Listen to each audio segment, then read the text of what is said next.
الحمد لله نحمده ونستعينه ونستغفره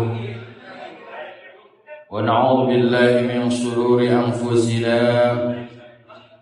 ومن سيئات أعمالنا من يهد الله فلا مضل له ومن يضلل فلا هادي له أشهد أن لا إله إلا الله وحده لا شريك له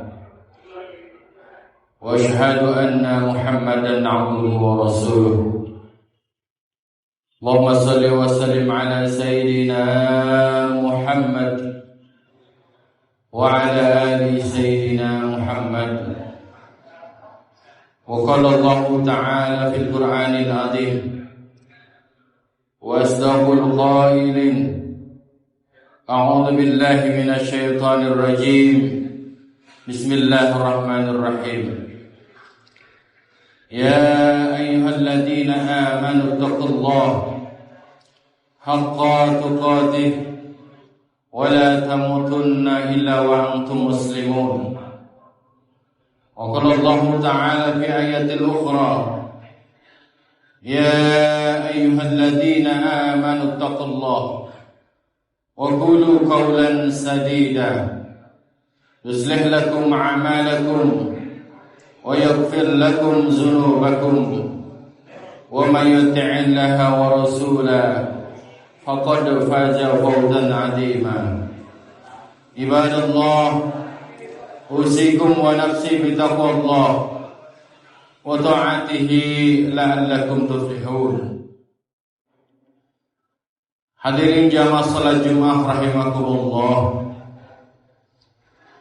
Hari ini adalah hari Sayyidul Ayyam, penghulunya para hari, hari yang mulia, hari yang agung, hari yang spesial bagi kaum muslimin.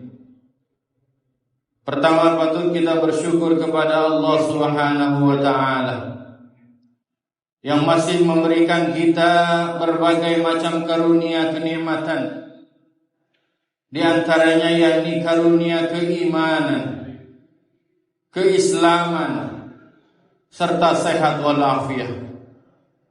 Sehingga dari berbagai macam karunia itulah pada siang hari ini kita masih diberikan kesempatan kembali oleh Allah Subhanahu wa taala untuk terus memperbaiki diri kita. Satu di antaranya yakni melaksanakan salat Jumat secara berjamaah. Mudah-mudahan salat Jumat siang hari ini menjadi salat Jumat terbaik dari salat Jumat yang pernah kita tunaikan. Sekaligus sepulang dari sini ada perubahan yang nampak dari diri kita, yakni perubahan untuk semakin mendekatkan diri kita kepada Allah Subhanahu wa taala. Salawat teriring sareng mari kita limpah curahkan kepada junjungan alam Nabi Muhammad sallallahu alaihi wasallam. Man shalla alayya salatan wahidatan sallallahu alaihi biha asra wa hutat anhu asru khatiyat wa rufi'at lahu asru darajat. Siapa orang yang bersalawat kepada baginda Nabi besar kita Muhammad sallallahu alaihi wasallam satu kali saja, Allah akan balas ia dengan 10 kali rahmat dan kasih sayang Allah. Allah hapus sebanyak 10 keburukannya, dan secara bersamaan Allah angkat ia sebanyak 10 derajat. Mudah-mudahan kita yang siang hadir ini hadir mendapatkan pertolongan dan syafaat dari baginda Nabi besar kita Muhammad sallallahu alaihi wasallam. Hadirin jamaah salat Jumat rahimakumullah. Dalam kesempatan yang mulia ini, khatib akan menyampaikan khutbah bertema 3 golongan manusia yang sangat dicintai oleh Allah Subhanahu wa taala. Bahwa dalam menjalani kehidupan ini tentu cita-cita sebagai seorang beriman kepada Allah adalah dicintai oleh Tuhannya, dicintai oleh Allahnya, dicintai oleh Rabbnya. Oleh karena itu, di dalam sebuah hadis qudsi Allah sampaikan, "Uhibbus salasa wa hubbi li salasin asad." Bahwa Allah Subhanahu wa taala mencintai 3 golongan manusia, tapi Allah lebih cinta lagi kepada 3 golongan yang lain. Dalam hadis qudsi ini Allah sampaikan bahwa Allah cinta kepada 3 golongan manusia, tapi ternyata Allah lebih cinta lagi kepada 3 golongan yang lain. Kira-kira siapa saja ketiga golongan tersebut, dan siapa saja ketiga golongan yang lebih dicintai oleh Allah tersebut? Golongan yang pertama, kata Allah, Allah mencintai orang kaya yang dermawan, tapi Allah lebih mencintai lagi orang miskin yang dermawan. Orang kaya yang dermawan Allah cinta, tapi orang miskin yang dermawan Allah lebih cinta. Orang kaya dermawan memang sudah sepatutnya, sudah sepantasnya. Apa yang dia tidak miliki, harta dia punya, mobil dia ada, jabatan dia punya, sudah sepantasnya ia menjadi hamba yang dermawan. Tapi Allah lebih cinta lagi kepada manusia, yakni golongan orang yang miskin, tapi dia lebih dermawan. Orang miskin apa yang dia punya?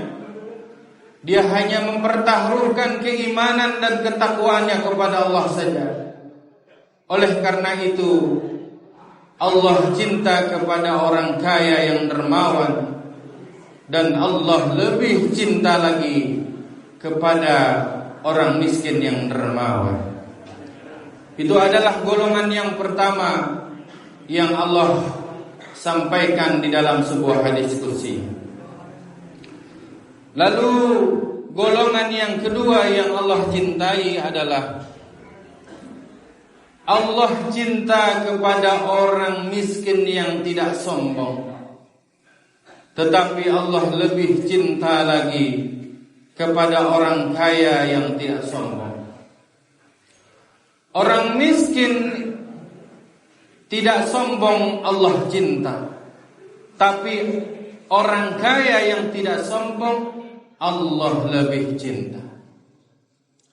Orang miskin yang sombong, apa yang harus dia sombongkan?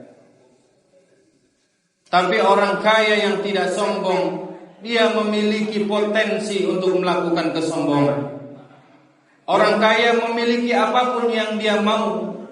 Harta dia ada, uang dia banyak, kontrakan dia ada, tapi dia memilih tidak sombong.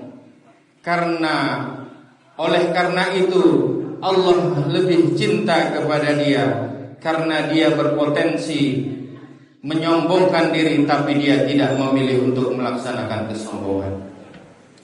Itu adalah hal yang kedua yang Allah cintai, yakni Allah mencintai orang miskin yang tidak sombong, tapi Allah lebih cinta lagi kepada orang kaya yang tidak sombong. Hadirin jamaah salat Jumat rahimakumullah.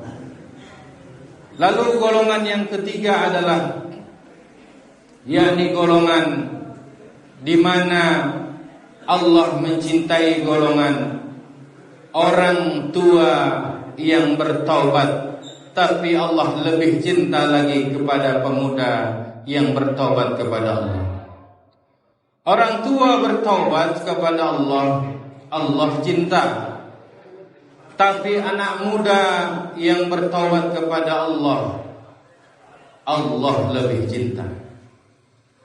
Usia 50 tahun, 60 tahun, bahkan 70 tahun, itu adalah sudah seharusnya dia bertaubat kepada Allah. Tapi ada sosok pemuda yang pada saat itu ia memiliki ambisi yang kuat untuk keduniaannya, tapi dia memilih untuk dekat kepada Allah. Dia memilih untuk taubat kepada Allah. Itu Allah lebih cinta kepada dia. Hadirin jamaah salat Jumat rahimakumullah. Dari penjelasan khutbah tadi, maka kita memahami bahwa ada 3 golongan manusia yang sangat dicintai oleh Allah Subhanahu wa taala. Yakni golongan yang pertama adalah Allah cinta kepada orang kaya yang dermawan, dan Allah lebih cinta lagi kepada orang miskin yang dermawan. Golongan yang kedua adalah Allah cinta kepada orang miskin yang tidak sombong, tapi Allah lebih cinta lagi kepada orang kaya yang tidak sombong. Dan golongan yang ketiga adalah Allah cinta kepada sosok orang tua yang bertaubat kepada Allah, tapi Allah lebih cinta lagi kepada anak muda yang bertaubat kepada Allah. Hadirin jamaah Jumat rahimakumullah, marilah kita meningkatkan kadar kualitas keimanan dan ketakwaan kita kepada Allah agar kita bisa melakukan ketiga amalan tersebut. Demikianlah khutbah yang singkat ini, mudah-mudahan bermanfaat untuk kita semua. Barakallahu li wa lakum fil Qur'anil azim, wa nafa'ni wa iyyakum bima fihi minal ayati wa dzikril hakim, wa taqabbala minni wa minkum tilawatahu innahu huwal ghafurur rahim.